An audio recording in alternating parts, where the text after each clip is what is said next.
Hello दोस्तों, स्वागत है आप सब लोगों का अपने यूट्यूब चैनल पर जिसका नाम है एग्ज़ाम जीके जोन। तो दोस्तों, आज हम एक नई सीरीज शुरू कर रहे हैं जिसका नाम है सामान्य ज्ञान जीके। आज हम टॉप 30 क्वेश्चन करेंगे जो HSSC, SSC, MTS, RPF, CRPF में और भी जो अदर एग्जाम में है ये क्वेश्चन पूछे जा चुके हैं और रिवीजन है इनकी। ये प्रीवियस ईयर के क्वेश्चंस पे पार्ट 1 करेंगे, ठीक है, और थोड़ा बहुत इनकी डेफिनेशन भी कर लेंगे। पहला क्वेश्चन है, पुरालेख विद्या का अभिप्राय है।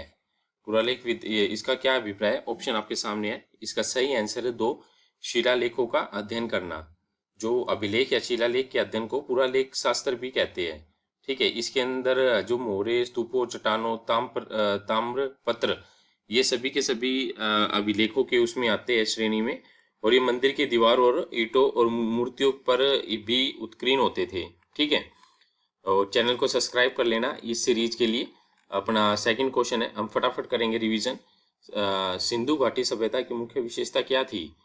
इसकी मुख्य विशेषता थी व्यवस्थित शहरी जीवन। जो वहाँ का जो व्यवस्थित शहरी जीवन था हड़प्पा सभ्यता की, जैसे नगर नियोजन प्रणाली बहुत बढ़िया थी उनकी, हड़प्पा और मोहनजोदड़ो दोनों की। और जो अपने ये दोनों नगर अपने अपने दुर्ग पर थे, जहाँ पर है जो जो शासक वर्ग का जो है जो परिवार रहता था, ठीक है, पक्की ईंटों के मकान होते थे। और अगला तीसरा क्वेश्चन है, देवी माता की पूजा संबंधित थी। ये थी सिंधु घाटी सभ्यता से। जो सिंधु घाटी सभ्यता में जो देवी माता की पूजा होती थी, जो मोहनजोदड़ो है उसमें स्त्री से संबंधित भी मूर्ति मिली है और जिसे देवी कहा गया है, ठीक है। और हड़प्पा से एक मुद्रा भी प्राप्त हुई है जिसके ऊपर की ओर पैर और नीचे की ओर सिर भी दिए गए हैं, ठीक है। जो तो ये सिंधु घाटी सभ्यता के से जुड़ी हुई है। चौथा क्वेश्चन है, मोहनजोदड़ो में सबसे बड़ा भवन कौन सा था? ये काफी बार रिपीटेड हो चुका है क्वेश्चन। इसका सही आंसर है तो धान्य घर। जो मोहनजोदड़ो में जो सबसे बड़ी इमारत थी, इसको अनान घर भी कह लो, धान्य घर भी कह लो, या अन्न कठोर भी कह लो, ठीक है। ये 45 पॉइंट लगभग मीटर लंबा था और 15.23 मीटर चौड़ा था ये। अगला पांचवा क्वेश्चन है, निम्नलिखित विद्वानों में से हड़प्पा सभ्यता का सर्वप्रथम खोजकर्ता कौन था? तो इसका सही आंसर आ जाएगा 4, दयाराम साहनी। इन्होंने जो हड़प्पा सभ्यता की सबसे पहले करी थी खोज। और ये जो हड़प्पा है जो पश्चिम पंजाब में रावी नदी के किनारे पर स्थित है, ठीक है। छठा क्वेश्चन है, प्लीज चैनल को सब्सक्राइब कर लीजिए अगर आपको वीडियो पसंद आ रही है तो। हम ऐसी सीरीज आगे बढ़ाते रहेंगे आप लोगों की मदद से। छठा क्वेश्चन है, किस स्थान पर हड़प्पन सभ्यता के समय के रथ की एक प्रतिमा भी प्राप्त हुई है? ठीक है, इसका सही आंसर आ जाएगा दैमाबाद। दैमाबाद है जो ये महाराष्ट्र में पड़ता है, अहमदनगर जिले में। सातवां क्वेश्चन है, किस जिले में मोहनजोदड़ो स्थित है? मोहनजोदड़ो कहाँ पर स्थित है? ये आ जाएगा लरकाना जिले में। जो सिंधु घाटी सभ्यता का स्थल है जो मोहनजोदड़ो, ये पाकिस्तान के प्रांत में पड़ता है, पाकिस्तान के सिंध प्रांत में, ठीक है, लरकाना जिला है। और इसका जो खोज है इसकी रखाल दास बनर्जी ने की थी, 1922 में की थी इनकी खोज, ठीक है। वो मोहनजोदड़ो में कौन कौन से वो मिले अवशेष?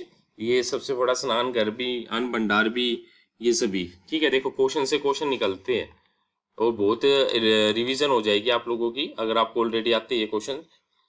तो आठवां क्वेश्चन है, भारतीय शासन के प्रति ये शब्द सत्यमेव जयते निम्नलिखित किस ग्रंथ से लिए गए हैं? ऑप्शन आपके सामने है। सत्यमेव जयते ये उपनिषद, ये मुंडको उपनिषद से लिए गए हैं, ठीक है, सत्यमेव जयते। और जो ये भारत सरकार ने जो राष्ट्र प्रतीक है जो वाक्य के रूप में भी अपना रखा है इसका, और जो सत्यमेव जयते है, इनका शाब्दिक अर्थ क्या है? सदा सत्य की विजय होती है, ठीक है। और इसका प्रयोग है जो इस शब्द का प्रयोग सबसे पहले किसने किया था? पंडित मदन मोहन मालवीय जी ने किया था, और 1918 में किया था। और इनको भारत रत्न कब मिला था पंडित मदन मोहन मालवीय जी को? 2015 में, ठीक है। ये ऐसे क्वेश्चन से क्वेश्चन बनेंगे। 9 का क्वेश्चन है, भारत में वन व्यवस्था किस लिए बनाई गई थी?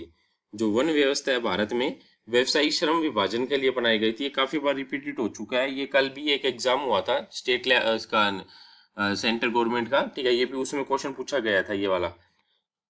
तो ये जो है जो वन व्यवस्था व्यवसायिक श्रम विभाजन के लिए बनाई गई थी, ठीक है।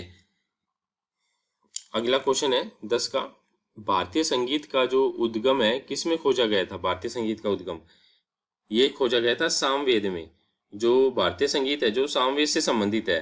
सामवेद में यज्ञों के अवसर पर गाए जाने वाले ये जो यज्ञ होते थे और उसमें मंत्रों का उच्चारण किया जाता था, ठीक है। और जो व्यक्ति इसे गाता था उसे क्या कहते थे? उद्गाता। 11वां क्वेश्चन है, आरंभिक वैदिक काल में वन व्यवस्था आधारित थी, किस पर आधारित थी? ये थी व्यवसाय पर आधारित थी, ठीक है। सभी व्यक्ति है जो उनके सभी के अलग अलग काम बटे हुए थे, ठीक है। प्रारंभ में हम 3 वन थे इसमें, ब्राह्मा, क्षत्र और विष, ठीक है। फिर इसमें आगे आगे जुड़ते गए, जैसे ब्रह्मा का कारण था यज्ञ कराने का, क्षत्र का हानि से रक्षा करने के लिए, विष का शेष ज्ञान। अगला क्वेश्चन है 12 का, निम्नलिखित में से ऋग्वेद के दौरान किसकी जानकारी नहीं थी? ठीक है, किसकी जानकारी नहीं थी उस समय? इस वन व्यवस्था जो है, जो जाति आधारित थी, इसकी जानकारी नहीं थी, ठीक है। और जो उत्तर वैदिक काल में जो वन व्यवस्था जटिलता आती गई इसके अंदर, क्योंकि उस समय परिवार का निर्माण हुआ और वन व्यवस्था का जो रूप है जाति व्यवस्था जब अस्तित्व में आई। 13वां क्वेश्चन है, निम्नलिखित में से कौन सा अन्न मनुष्य द्वारा सबसे पहले प्रयोग होने वालों में से एक था? ये कौन सा अंग आ जाएगा? जौ, जिसे योग भी कहा जाता है, ठीक है। इसका जो ऋग्वैदिक लोग है जो कृषि की अपेक्षा जो पशुपालन में रुचि लेने लग गए। जो हड़प्पा सभ्यता में जो की दो किस्में की खेती की जाती थी इसमें, और उसमें जो कपास और खजूर का भी वर्णन मिला है कई जगह पर, तो ये ध्यान दे लेना। 14 का क्वेश्चन है, यज्ञ सूत्र निम्नलिखित में से किस वेद में है? 14 का, ठीक है, 3। इसका सही आंसर आ जाएगा यजुर्वेद में।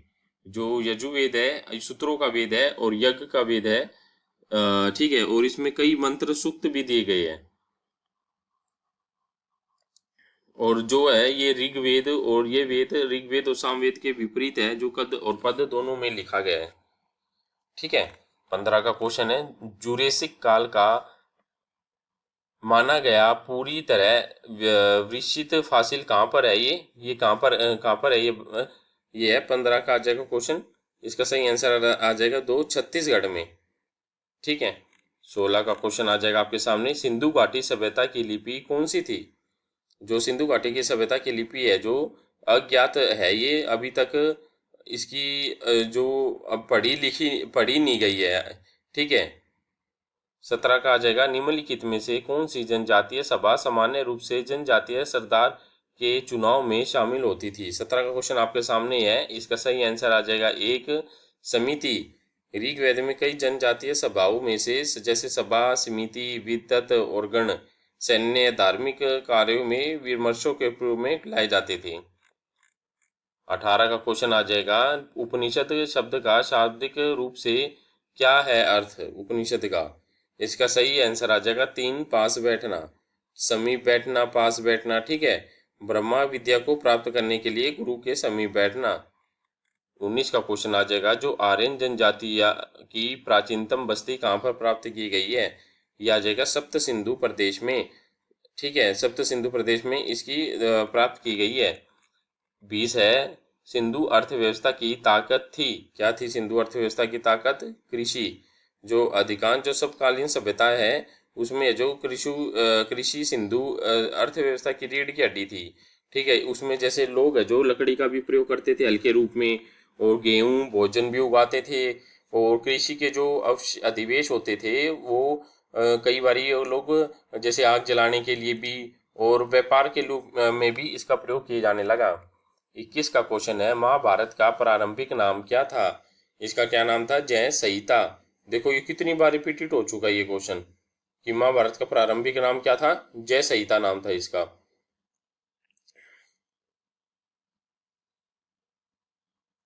अगला क्वेश्चन है 22 का, सिंधु घाटी सभ्यता में कालीबंगा निम्नलिखित में से किसके लिए प्रसिद्ध है? जो 22 का क्वेश्चन आ जाएगा इसका सही आंसर आ जाएगा 4, मिट्टी के पात्र के लिए। कालीबंगा है जो सिंधु घाटी सभ्यताओं के स्थलों में से एक स्थल है, ठीक है। और ये है जो अपने मिट्टी के पात्र के लिए। 23 का क्वेश्चन आ जाएगा आपके सामने, जिस पंडित ने दक्षिण भारत का आर्यकरण किया था वे थे, क्या थे वे? 23 का सही आंसर क्या आ जाएगा? 3, अगस्त्य। जो अगस्त्य मुनि को जो परंपरागत भारतीय चिकित्सा शास्त्र का जनक माना जाता है, ठीक है, ये काफी इंपॉर्टेंट क्वेश्चन है 23 का। 24 का क्वेश्चन आपके सामने, प्राचीनतम भारतीय सभ्यता का नाम बताइए। प्राचीनतम भारतीय सभ्यता का क्या नाम आ जाएगा? एक, सिंधु घाटी सभ्यता। ठीक है, ये टॉपिक वाइज लेके चल रहे हैं हम। पहले हड़प्पा सभ्यता का लेके चल रहे ताकि आप लोगों का सिलेबस है जो उस हिसाब से हम कंप्लीट करें सीक्वेंस में। ये नहीं है कि बीच में करंट अफेयर्स आ गया, मिक्स आ गया। और बाकी आप लोगों की सजेशन है, जैसा आप लोग बताएंगे हम वैसा करने की कोशिश करेंगे। ठीक है, ये टॉपिक वाइज चल रहे हैं क्वेश्चन आपके। सिंधु घाटी का कौन सा एक ऐसा स्थल जो पाकिस्तान में है? कौन सा आ जाएगा? हड़प्पा। जो हड़प्पा एक पुरातात्विक स्थल है जो वर्तमान में कहाँ है? पंजाब के पाकिस्तान में स्थित है, रावी नदी के तट पर। 26 का क्वेश्चन आपके सामने, विषम शब्द ज्ञात कीजिए। कौन सा आ जाएगा विषम शब्द? विष्णु पुराण। जो विष्णु पुराण है वो अलग है। चार वेद कौन सा आ जाएगा? ऋग्वेद, यजुर्वेद, सामवेद और अर्थवेद। ठीक है, और जो जो विष्णु पुराण है जो ये हिंदुओं का एक धार्मिक ग्रंथ है, ये 18 महापुराणों में से एक है। इसे पूरा रत्न की संज्ञा भी दी गई है। 18 महारत्न है अपने, सॉरी महापुराण है। ठीक है, उसमें से एक है विष्णु पुराण। जो सिंधु घाटी सभ्यता के लोग किसकी पूजा करते थे? ये बहुत काफी बार पूछा जा चुका है। पशुपतिनाथ की पूजा करते थे वो। ठीक है, सिंधु घाटी सभ्यता के लोग पशु की पूजा करते थे। 28 का क्वेश्चन, उपनिषद क्या है? जो उपनिषद है 30 का ये आ जाएगा, हिंदू दर्शन शास्त्र का स्रोत है उपनिषद। ठीक है, और जो हिंदुत्व के मुख्य दार्शनिक अवधारणाओं में से ये भी एक शामिल है, जिसकी जो अंतिम अध्याय वेदों के भाग, मान, वस्तु, ये सब है। 29 का क्वेश्चन, निम्नलिखित का मेल कीजिए। 29 का ये आपके लिए रहेगा, कमेंट करके इसका सही आंसर बताना। इसका सही आंसर क्या है 29 का क्वेश्चन पढ़ लीजिए और इसका सही आंसर बताना। ठीक है, 29 का क्या रहेगा। 30 का आप लोगों के लिए और आखिरी है इसका अपने पार्ट 1 का, निम्नलिखित में से किस वेद में जादू, चमत्कार तथा मंत्र दिए गए हैं? इसका सही आंसर क्या आ जाएगा? 4 अर्थवेद में। ठीक है दोस्तों, अगर वीडियो पसंद आई है तो प्लीज़ चैनल को हमारे सब्सक्राइब कर लेना और कमेंट करके ज़रूर बताना कि आपको वीडियो कैसी लगी। और कुछ भी अगर आप लोगों की तरफ से सजेशन है तो आप लोग वो भी बता सकते हैं। हम लोग कोशिश करेंगे उस चीज़ में सुधार लेने की। और हम टॉपिक वाइज अब सीरीज शुरू करेंगे। अब पार्ट 2 भी हम जल्दी से करेंगे। टॉप 30 क्वेश्चंस डेली के डेली हम कोशिश रहेगी अपने चैनल पर डालने की।